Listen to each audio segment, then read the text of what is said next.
One person and one flight changed my entire life. When I was 20 years old, I left Texas to move to New York City to chase my dreams in music. I was young, hungry, and in the studio every day. But then I met this girl from Denmark. We fell hard, like really hard. So hard that we couldn't really imagine a life away from each other.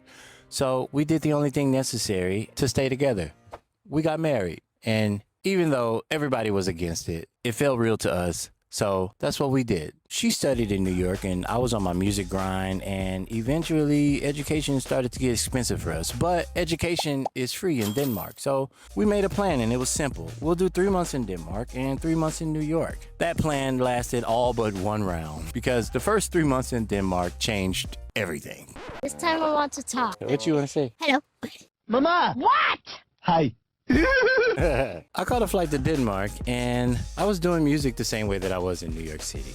The only difference is that the songs that I was doing started taking off. By the time that I got back to New York, I had one song that was #1 here. So I had to come and tour. Then I had to get a work visa. And by the time I got that work visa, I realized I'm no longer visiting this place. I'm actually living here. In the beginning, money was slow.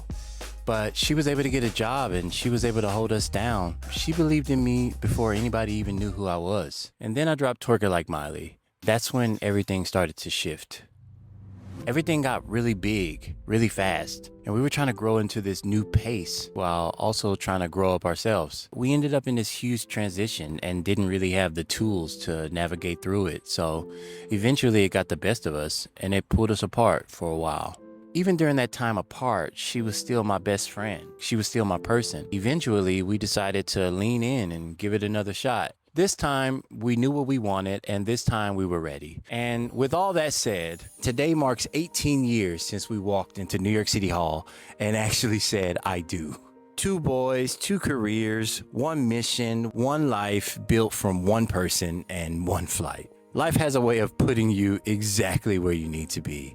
And sometimes everything that you're meant to become can be 1 person or 1 flight away. And in my case, it was both.